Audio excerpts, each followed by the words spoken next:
ಕಾಲು ಕೂಡ ಪ್ರಾಬ್ಲಮ್ ಆಯಿತು. ಕಾಂತಾರ ಸಿನಿಮಾದಲ್ಲಿ ಕೂಡ ಅವರು ಕಾಲು ನೋವಿನ ರೀತಿಯಲ್ಲೇ ಆ್ಯಕ್ಟಿಂಗ್ ಮಾಡಬೇಕಾಯಿತು. ಸೊ ಇದಕ್ಕೆ ಕಾರಣ ಆದದ್ದು ಶೂಟಿಂಗ್ ವೇಳೆ, ನಿಮ್ಮ ಶೂಟಿಂಗ್ ವೇಳೆ ಅವರಿಗೆ ಯಾವ ರೀತಿಯ ಅದಕ್ಕೆ ವ್ಯವಸ್ಥೆ ಮಾಡಿದ್ದೀರಿ ಆನಂತರ? The question actually had an actor, Mr. Naveen Patil. He is a very popular theatre actor in this place, Mangalore. He is very popular and he has acted in Malayalam film Vidayan also with Aduru Gopalan. Very fine actor. Actually, I had 3 days of shoot or 5 days. Yeah, 5 days schedule. 5 ದಿನದ schedule ಇತ್ತು. First day ಬೆಳಿಗ್ಗಿಂದ ಸಂಜೆ ತನಕ ಮಾಡಿದ್ವಿ.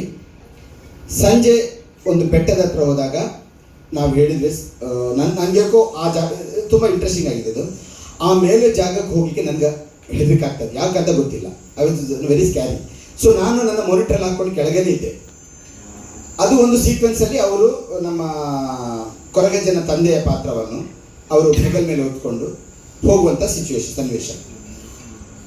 ನಾನು ಹೇಳಿದೆ ನವೀನ್ ಅವರಿಗೆ, ನನಗೆ ಅದು ಅಲ್ಲಿ ಹೋಗ್ಲಿಕ್ಕೆ ಯಾಕೊಂದು ಭಯ ಆಗ್ತಾ ಇದೆ, ನಾನು ಇಲ್ಲೇ ಇರ್ತೀನಿ, ನನಗೆ ಅಲ್ಲಿ ಬಂದು ಹೇಳಲಿಕ್ಕೆ ಆಗೋಲ್ಲ ಅಂತ ನಾನು ಹೇಳಿದೆ. ಏನಾಗಿಲ್ಲ ಸರ್, ಬಲಿ ನಾನಿದ್ದೇನೆ, ತೋಳಲ್ಲಿ ಏನೂ ಇಲ್ಲ ಬಲಿ ಅಂತ ಹೇಳಿ ಅವರು ಹೋದರು.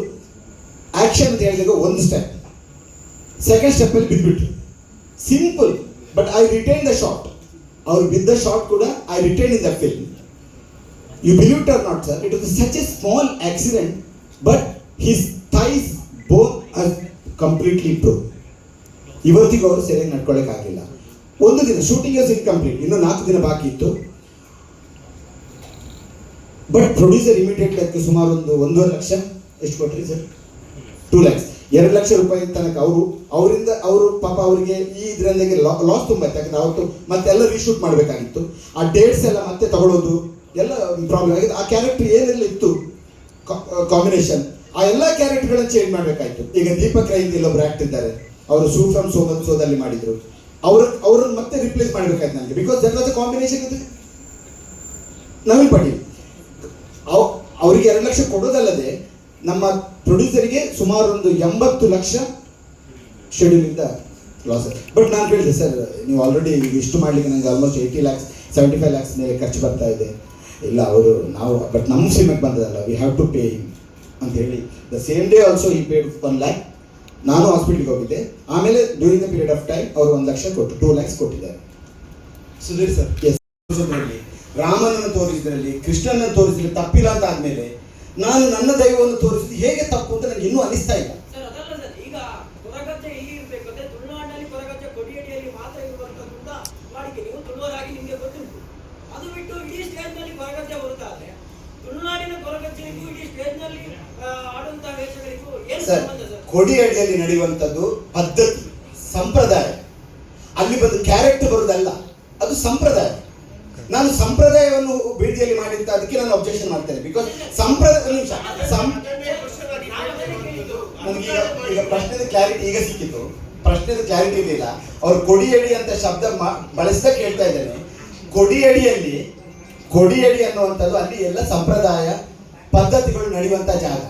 ಅಲ್ಲಿ ಬರೀ ಸೀದಾ ಸರ್, ಅದು ನಮ್ಮ ತುಳುನಾಡಿಗೆ ಅಥವಾ ಈಗ ಕಾಂತಾರ ಬಂದಾದ್ಮೇಲೆ ಕೆಲವು ಜನರಿಗೆ ಗೊತ್ತುಂಟು, ಅಂದ್ರೆ ದೈವಾರಾಧನೆ ಎಲ್ಲಿ ಮಾಡಬೇಕು ಎಲ್ಲಿ ಮಾಡಬಾರ್ದು ಅಂತ. ಆದ್ರೆ ತುಂಬಾ ಜನರಿಗೆ ಆ ಕೊಡಿಯಡಿ ಏನು ಅಲ್ಲಿ ಏನು ಆಚಾರ ವಿಚಾರಗಳು ಆಗುತ್ತೆ ಅಂತ ಗೊತ್ತಿಲ್ಲ ಸರ್. ಅದನ್ನ ಅನುಕರಣೆ ಮಾಡ್ತಾರಲ್ಲ ಸ್ಟೇಜ್ ಅಲ್ಲಿ ಬೇರೆ ಕಡೆಗಳಲ್ಲೆಲ್ಲ. ನಮ್ಮ ಪರಂಪರೆಯನ್ನು ಬೇರೆಯವರಿಗೆ ಕೊಡೋದು ಅಲ್ಲ, ಅವರು ಅದಲ್ಲ ಸರ್. ನೀವು ಹೇಳಿದ್ರೆ ನಾನು ಇಲ್ಲಿ ಕೊಡಿಯಡಿ ತೋರಿಸ್ ಒಂದು ನಿಮಿಷ ಒಂದ್ಸಲ ಒನ್ ಬೈ ಒನ್. ನಂಬಿಕೆ ಅಸ್ಮಿತೆ ಅದನ್ನ ಪರಂಪರೆಗೆ ಅಥವಾ ಬೇರೆ ಕಲೆಗೆ ಹೋಲಿಕೆ ಮಾಡಬೇಡಿ. ದೈವಾರಾಧನೆಯನ್ನು ನಾವು ಎಲ್ಲಿ ಒಂದು ನಿಮಿಷ, ನಿಮ್ಮ ಪ್ರಶ್ನೆ ಏನಿತ್ತು? ದೈವ ಬೇರೆ ಅಂತಲ್ವಾ? ಒಂದು ನಿಮಿಷ ನಿಮ್ಮಲ್ಲಿ ಬರ್ತೇನೆ ನಾನು. ದೈವ ಬೇರೆ ಅಂತ ಹೇಳ್ತೀರಲ್ಲ.